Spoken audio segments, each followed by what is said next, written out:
Hi, I'm Jeff Hecker, and you're listening to The Secrets of Stargate, where we talk about the hidden meanings and deeper layers found in the Stargate movies, TV series, and more. And joining me today are Lisa Jones. Hey, Lisa. Hey, Jeff. Hey, and Victor Lambs. Hey, Victor. Hi, Jeff. Hi.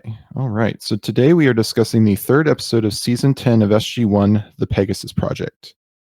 Daniel Jackson finally gets his wish of going to Atlantis when SG-1, except Teal'c, visits to try to find more information on the Sangral, as well as trying to determine a way to take over the Supergate.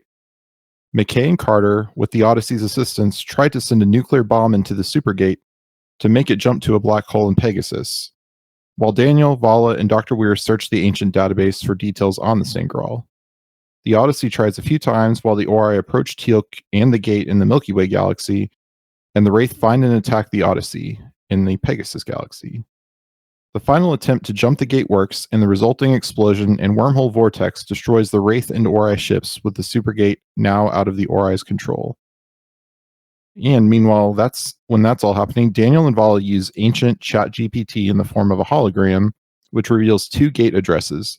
But Daniel determines the hologram is actually the ascended Morgan Le Fay. He tries to convince her to break the highest law and help them further, but her attempt to tell them where the Sangral is leads the other ancients to stop her interfering, confirming that the ancients will not help them against the Ori. All right. So what did you think of this episode, Lisa?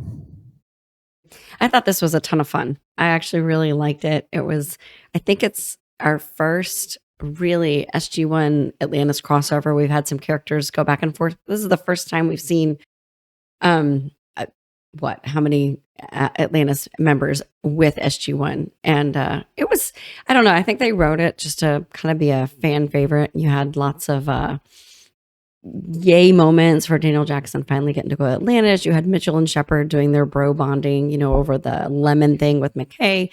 McKay and Carter got to work together, but a little creepy, but they got along really well. And Weir was running around. You kind of missed Teal'c's interaction with them, but I don't know. Teal'c was Teal'c sitting in his Alkesh, Yeah. fighting waiting for the Ori and all that. And then you had all this space fighting, and you get to blow up ships and supergates, and I don't know. It was a lot of fun. I think it was a fan favorite. I remember it being something that people really enjoyed.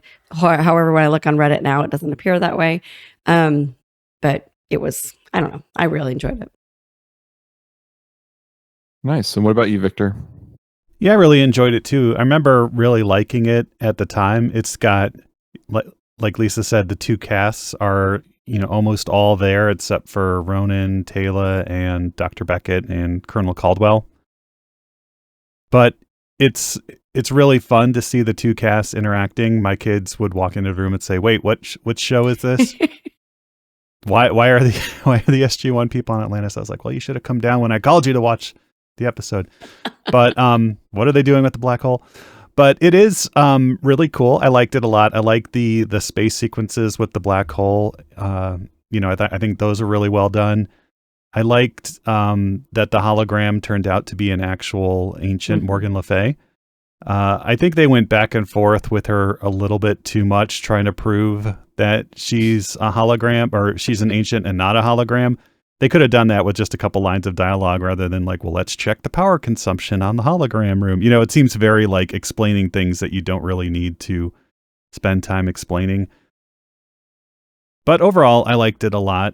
It had funny moments. I think they, rebooted McKay to an earlier version of his firmware. Like season 1, he's a lot more obnoxious in this than...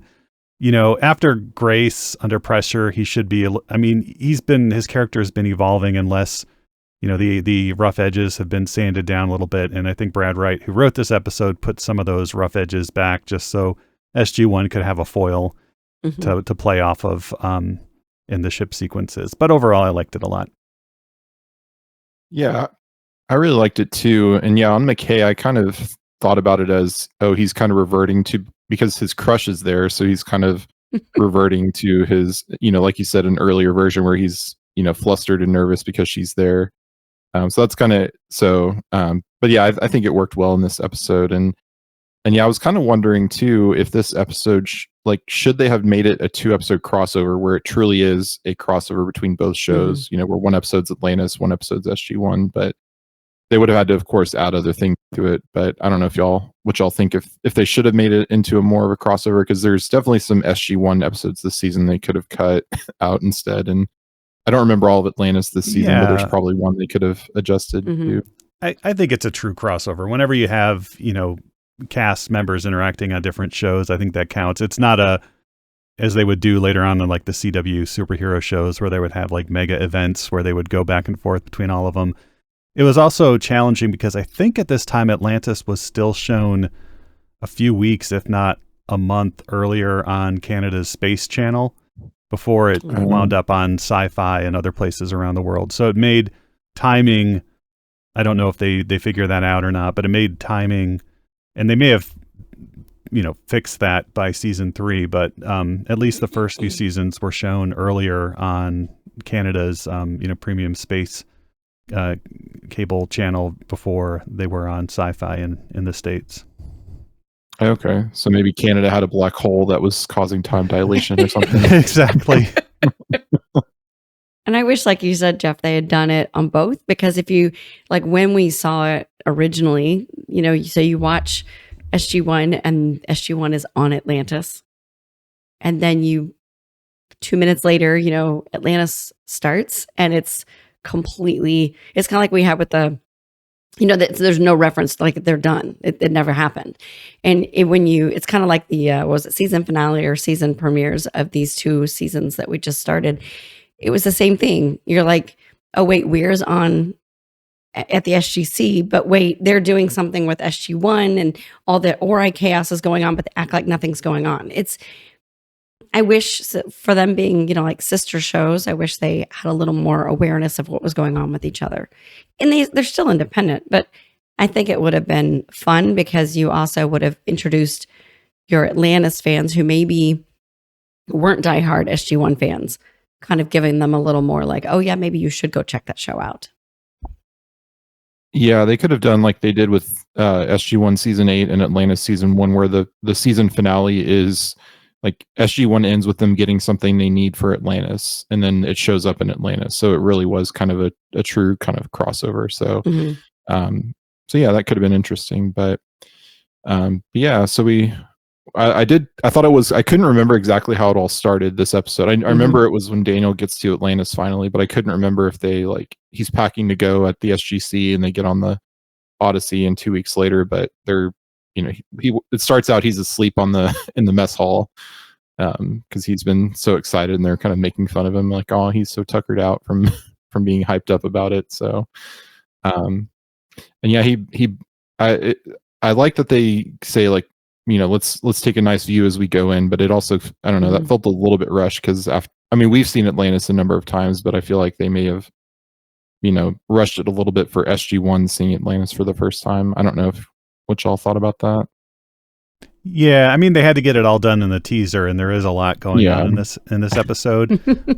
In the original script, Mitchell wakes Dr. Jackson up by dropping the mess hall tray on the table, and that wakes him up. But then Ben Browder and Claudia Black thought it'd be more funny to do the thing with the straw in his ear, tickling his ear to wake him up.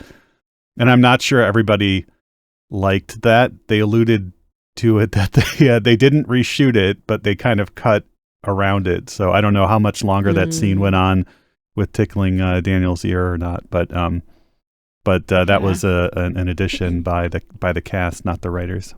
It did seem a little out of place, like a little schoolyard childish prank, which, your team lead, I don't know. I that little thing, I didn't like that as much. It felt contrived and weird. Yeah, I think it was because it was made up while they were shooting by the actors. Yeah, but yeah, they arrive on Atlantis, and I did like how it was kind of, they separated into teams that were kind of, for the most part, and an expert, or at least you have one expert or 2 experts, and then one, someone else along for the ride. You had Jackson along with Vala and Dr. Weir going to check out, trying to, search the database, and you had Carter, McKay, the Odyssey, and Mitchell going on the Odyssey to do the Supergate thing. So, we start off by getting the next step is the quest for the season of trying to find this MacGuffin of the Sangral. So, I couldn't remember if when they see the hologram, if it was the same one as in the premiere of Atlantis, but I don't believe it was from when I looked on IMDb. Oh, I thought it was. Or it wasn't the same actress, I don't think. I could be wrong on that, but Don't remember. I mean, I guess I assume that it's the same. It was meant to be, but it was. I don't think it was actually the same actress from what I can tell. Yeah, who does a very good job in this episode. She's excellent, and the whole glowy effect was not CG. They actually, made sure she had a very white outfit on, and then just like lit her up. So that allowed them to do some cool camera shots and tracking and stuff that would have been difficult and expensive to do with visual effects, but it meant that she had to stand perfectly in that spot and no one else could kind of move around too much or else they'd be, sucking up some of her light and stuff. So, but it's very effective effect. And I just love how they're able to do a lot of that, with practical effects versus visual effects. Yeah, because you have Weir and kind of introducing them to the hologram, but then she gets called away to do something else, and so they start trying to question this thing, prompting the AI to give them a result, and they give the names of the planets that they got from the last episode to see what comes up, and Vala even said, Vala's trying to get him just ask the question, just literally ask the question and see what happens. Yeah. So. Which was, if you were paying attention, was kind of an indication that maybe something else is going on here. I don't think I caught it the first time I saw this, when it aired almost 20 years ago, but. I thought it was great that Vala and Daniel, what could have been a really boring kind of moment in front of a hologram, him asking, and they captured it well because Daniel's very boring. Like, I'm going to go through piecemeal and ask these questions, and Vala, is like the rest of us, like, oh my gosh, would you just ask the question? Like, this is driving us all crazy. Like, and they just did it.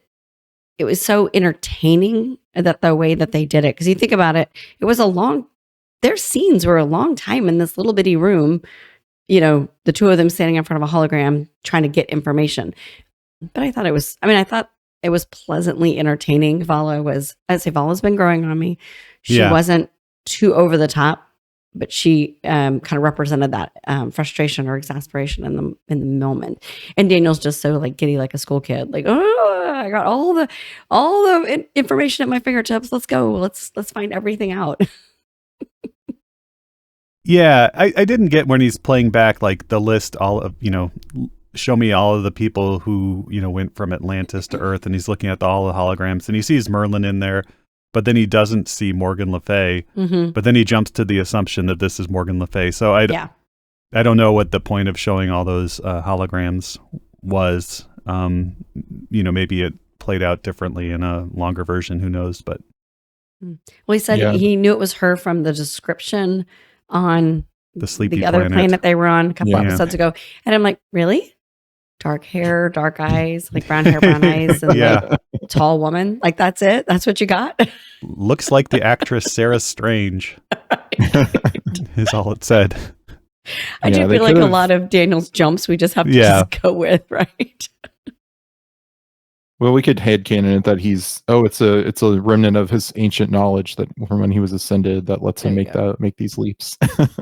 They could have tied it into the last episode where he finds like a hologram, like a partial hologram of her or something, and when he sees her, that kind of like, this person looks familiar too. So, and Vala kind of made a leap to this episode because last time she was a probationary member of the SGC, and now she's like, she's going to Atlantis with the team, like, and getting into the, pretty highly classified stuff. So, I mean, in reality, if it was, something realistic, I don't think they would have let her go that quickly, but of course she's in the cast, so they have to. So, yeah. And she's still after treasure and exotic beverages though. So yeah.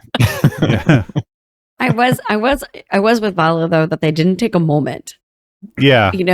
I mean, they find her out on the balcony and they rush out there. And I'm like, why are you should be rushing out there, Daniel Jackson, so you can go look and take this in and really, kind of celebrate that you're there and that you've been looking for it for forever and all that stuff. But they're all like, no, you've got to be with us. And I guess that was missing for me. Daniel Jackson just kind of really taking it all in and having his moment, I'll say, of victory.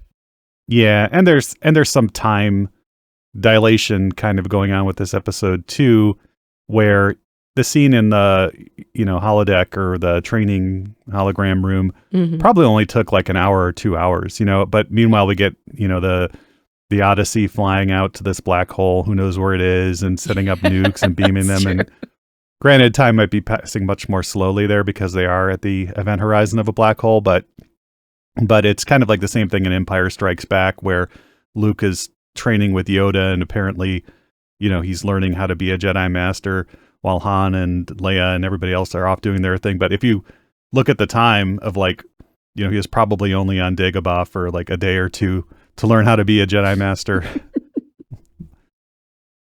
I don't know, I always had canon that as it's been a few weeks and it's just not shown in the movie but anyway, that's another podcast. Yeah. I'm here to point these things out no matter which sci-fi franchise they happen in. That's what we need. We need to cross over with Secrets of Stargate. Is that it? Yeah. Secrets of Star Wars. Yeah. I'm on that one too, so we can make it happen. There you go. Jump into this series 10 seasons in and let us know what you think of this particular episode with Richard Kind. Yeah. But yeah, so and they also, as they were kind of introducing the city, Weir talks about, we've only explored half of it. We don't know what half of it does, and which I thought was still kind of shows you how big, because often we don't get a sense of how big Atlantis actually is.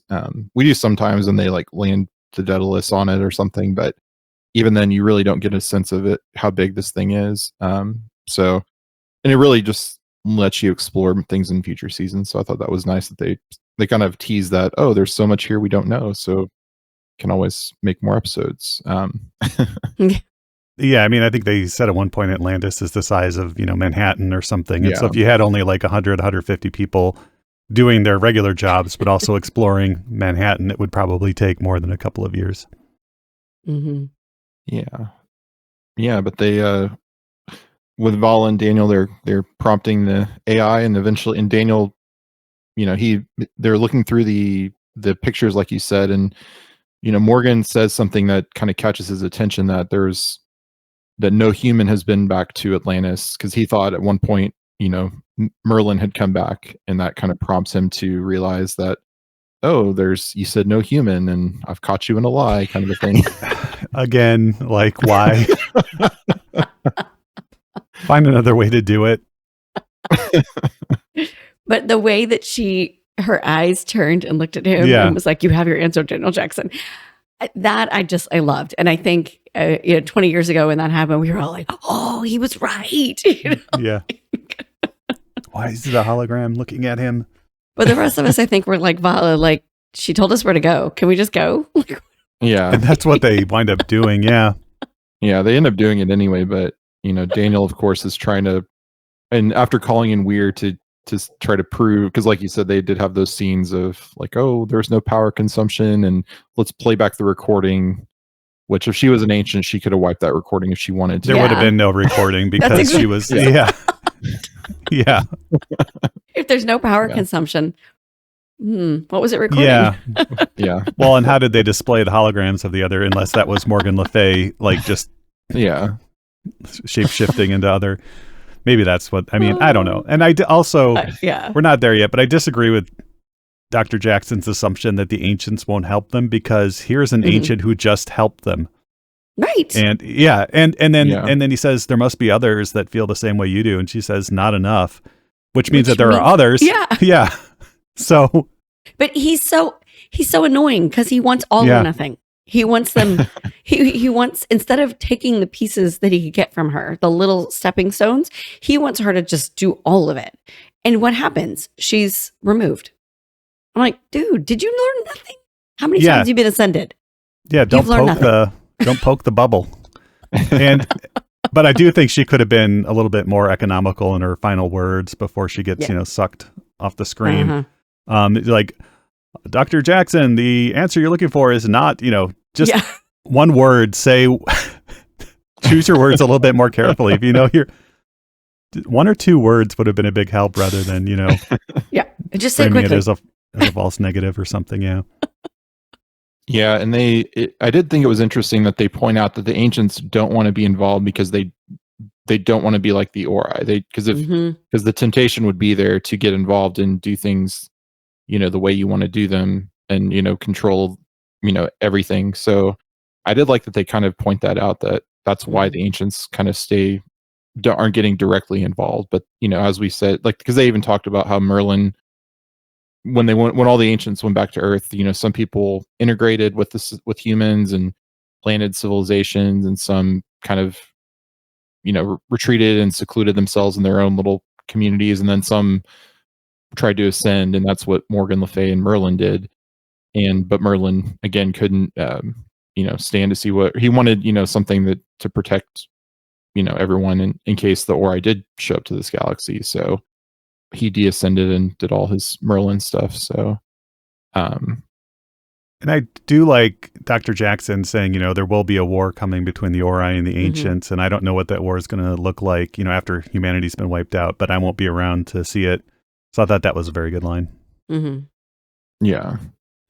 So, and we'll see of course, we'll see the outcome of all of that in the end of the season, and the movies that comes after. But I think that's it for that plot line. So then the other, of course, main story is trying to get the Supergate, trying to control the Supergate in the Milky Way, because it's not it's not active right now, but they don't want the Ori to dial in with more ships, because I think they said there's 4 ships in the Milky Way right now, and they're already causing enough trouble. So they want to, prevent that from happening. So they have the idea of doing what the black hole thing did in one of the early seasons of A Matter of Time. Yeah. So they send the Odyssey with Carter and McKay and Mitchell, and I guess Shepard is just off doing other things right now, because he's in the beginning, and I did like the scene where he and Mitchell are kind of bonding, and he says he's giving him tips on how to control Rodney with the lemon. The lemon.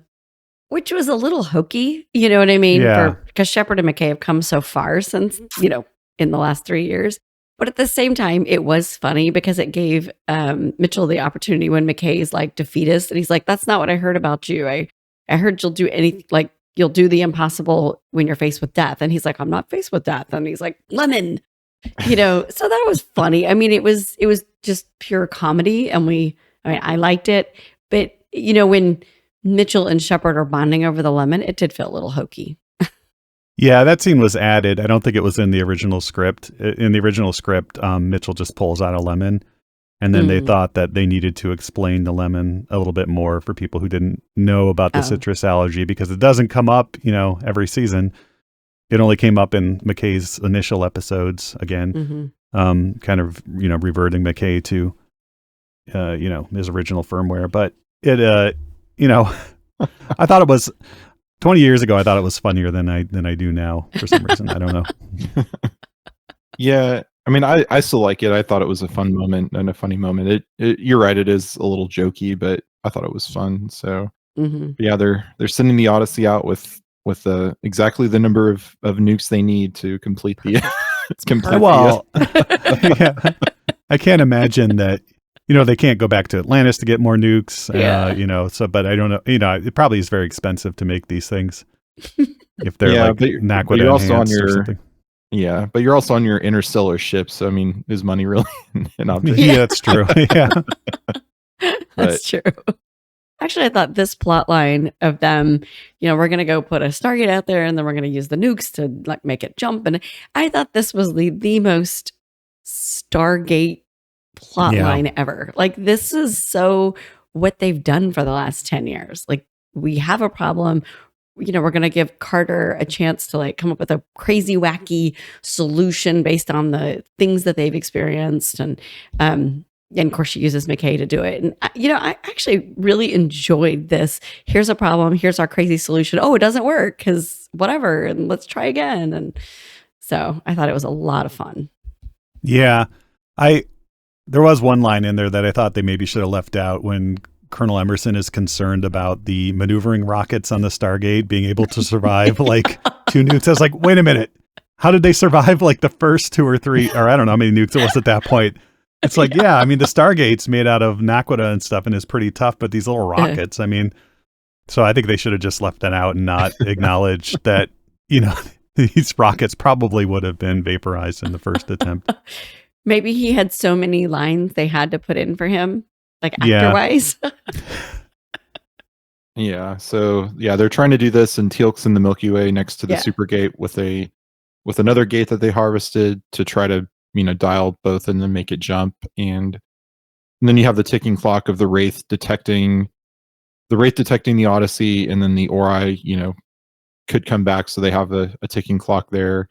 And of course Atlantis can't reach the Odyssey because of time dilation, so they have to dial the Milky Way. Atlantis dials Milky Way, and then Milky Way dials the alpha site or gamma site or something, and then the second gamma site, because the first one was eaten by bugs, right? And Scourge. I did like that it was SG-11 who relayed the message from the second gamma site, so SG-11 is still out there despite being wiped out numerous times. It's like they're the red shirt team of the Stargate Command. It's like if you get assigned SG-11, it's like yeah. So you have the ticking clock, and they try multiple times with nukes, and they say, oh well, 1 didn't work, let's try 2, and and then eventually they only have 2 left, and they say, and they were worried about if we do too much power, it'll cause it to explode. And like, I know there's the line that Carter gives in 200 where the singularity will explode, but that's kind of what they're, kind of what they're doing here. And they say let's just turn up the nukes to 11 and beam them over and see if it works. And then the Odyssey is having to dodge the Wraith that are coming in, and which was a cool scene, I thought, of the using kind of the black hole to fight against them. And the visual effects are good, but they're not up to Stargate Atlantis standards, so you can kind of tell that they're using different effects houses and stuff. The Wraith ship doesn't look as good in this as, I don't know if why they wouldn't use the same Atlantis. Maybe they did, but it just doesn't look as good as the Wraith ships have looked in the past episodes of Atlantis. But you could still tell what's going on, kind of.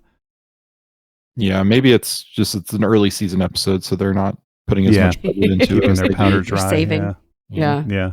I did read, and again, I wasn't a huge Farscape fan, but that the slingshot around the black hole move was supposed to be a reference to. Oh, okay, because that's how that was a move that Crichton, would do. Did to wind up in the and the slow motion thing kind of reminded me of Farscape too, the way they slow-moed it. So I did read that was a reference.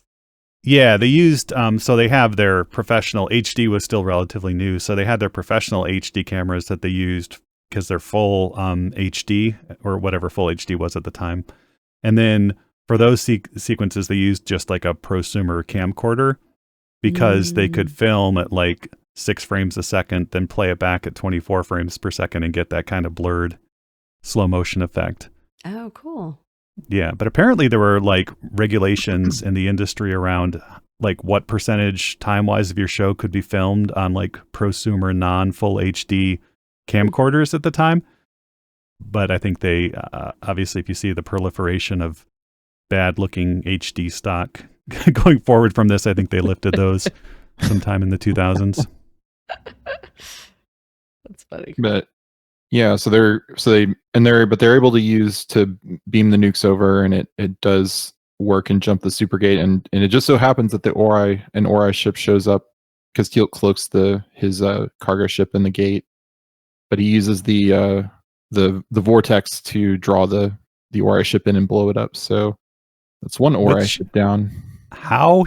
He says, like, I was able to lure the Ori ship over the Supergate. It kind of looks like that's just what they were doing. Teal'c, you don't need to take credit for that. Like, he didn't decloak and start shooting at them, and they're like, oh, I better go take care of this little ship or something. Yeah. He just... Are the Ori ships like as big as the Supergate? Yeah. That was another thing too, that the commentary wasn't with the writers. It was with the director, William Waring, and then the director of photography, Jim Menard. But they mentioned that this Supergate looked a lot bigger than the original Supergate. And like the individual segments that make up the Supergate looked way bigger than the Stargate that was, even closer to the camera. So I think there were some scale issues with the visual effects there. Yeah. But I did love they took out an Ori ship and a Wraith ship. Yeah. And put the Supergate out of use all at one time. Like that was awesome. Yeah, finally they have a win. Yeah, exactly. Because this has not been a lot of win for SG1 over the last 2 seasons.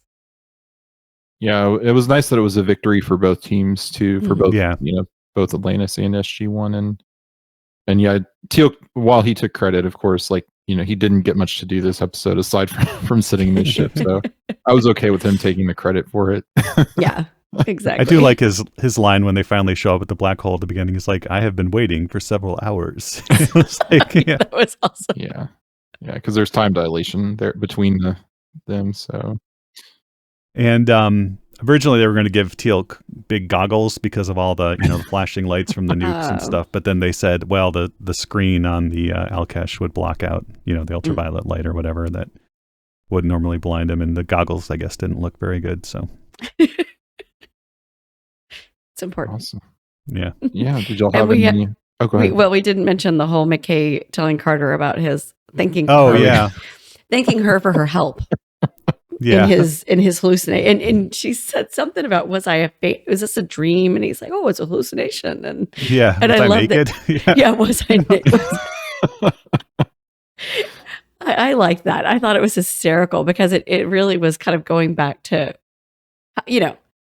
Yeah. It was him not as creepy as he was in the SG1 episodes previously, but they kept some continuity in his character and their relationship. But they also had Vala leak that Carter knew he would solve the problem all along. So yeah. Oh, we weren't going to tell him that. I thought it was a lot of fun between the cast, not completely up to each other's characters, but fun. And we didn't see Ronan or Teal'c. Yep. But I hate to say I didn't miss them, but I don't know what they would have done. So yeah, they weren't super integral to the story. Neither was Dr. Beckett, but we do get to see Dr. Zelenka and Chuck. So yes, and we didn't see General Landry either. So for SG1 or Caldwell and didn't really miss them. It was well done. Yeah. And the other Vala McKay interaction I really liked was when she's like, well, why can't we just do this, dial one gate to the Supergate? And he's like, it's a difference between a Chihuahua and a Saint Bernard. And and she's like, what? And he thinks she's making fun of him for she's like, oh, you're putting me on. And she's like, no, I'm not from Earth. I don't know what's going on.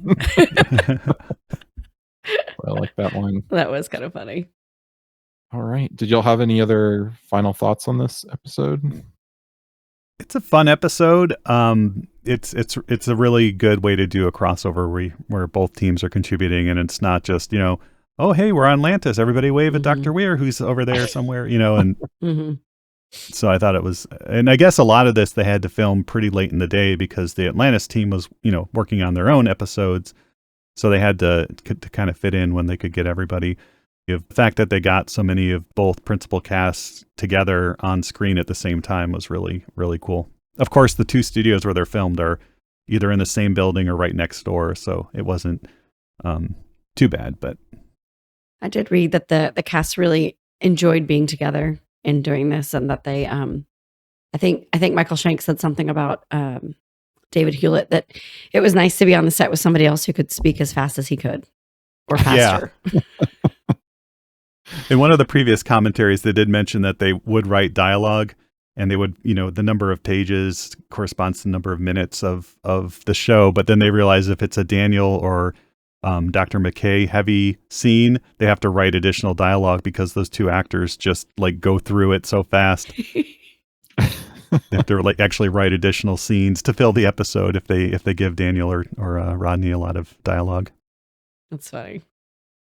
All right. Did we have any alternate titles? Yeah, we did. In French, we got chassé croisé, which is continual going and coming. Which maybe that's the maybe that's the word for French or not French over, but crossover in French. That's funny. That's funny. In German, we got das Pegasus Prinzip, which is the Pegasus principle. Mm. And then in Japanese, we got Pegasasu Godo Sakusen, which is the Pegasus joint operation. Oh, that was Yeah. pretty good. Awesome. Well, we did have a one comment on Discord, and I included it because it was a comment for you, Victor. It's not even about an episode, but he was saying it's Matthew. No, it's good. Matthew on Discord said, Victor, if I remember correctly, a few years ago, you and your son were working on a Stargate game for the Game Boy. Did you ever get that finished? Oh, that is a really good question. Wow. Yeah, that was about 4 years ago, so good memory. It is, I completed, I think, the first 2 levels, which are playable. And my son has been, I wouldn't say bothering me, but urging me to complete it. I just haven't had time, although the assets are done for the final 2 levels. But if you want to play it, and it's actually, you can play it in a browser, or if you have an emulator or I'm looking up the URL now. If you have an emulator or some way to flash, we'll put it in the show notes. But if you go to itch.io and what's the name of the game? Star Circle, I think was the name. Yeah, Star Circle. Yeah, if you look up LAMS, LAMS on itch, or look up Star Circle SCB, you'll find it there. There may be 1 or 2 bugs, but yeah, it really is like a love letter to the first couple of seasons of SG-1. So there's a lot of Easter eggs in there. But you can play it on a Game Boy. You can play it in the browser. Yeah, I did all the graphics and music. It was a lot of fun, but unfortunately, life kind of took over. And but I will finish it someday. That's an awesome callback, because it has been a long time since we talked about that. That's cool. Yeah. I mean, we started the podcast over 4 years ago, so this would have been 4 years ago I was working on this. So yeah, Matthew had asked about it, so I thought that was a comment too. I'll put the link in Discord too for folks. Awesome. All right. Well, we'd like to take a moment to thank all of our patrons who make it possible for us to create the Secrets of Stargate, including Nathan S., Joseph H., Jeff H., not me, different Jeff H., Gretchen B., and Isabel S.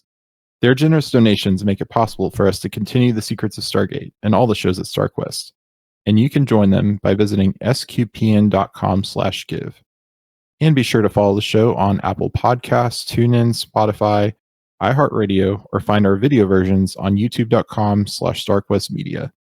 To find previous episodes of The Secrets of Stargate and to send feedback, please visit sqpn.com/Stargate. And you can email us at stargate@sqpn.com or follow StarQuest on social media at facebook.com/StarQuestMedia or on X at SQPN. And you can also visit our Discord community at sqpn.com/Discord. And we'll be back next time with the next episode of Stargate Atlantis, Irresistible. Until then, Lisa Jones, thank you for joining me and sharing the secrets of Stargate. Thanks, Jeff. And Victor Lambs, thank you as well. Thanks, Jeff. And remember, the energy required to create a connection with a supergate would far exceed that of an ordinary gate. It'd be like putting together a St. Bernard and a Chihuahua. Definitely. Sorry I stole your quote a little bit earlier. No, it's... And once again, I'm Jeff Hecker. Thank you for listening to The Secrets of Stargate on StarQuest. Anyway, I'm sorry, but that just happens to be how I feel about it. What do you think?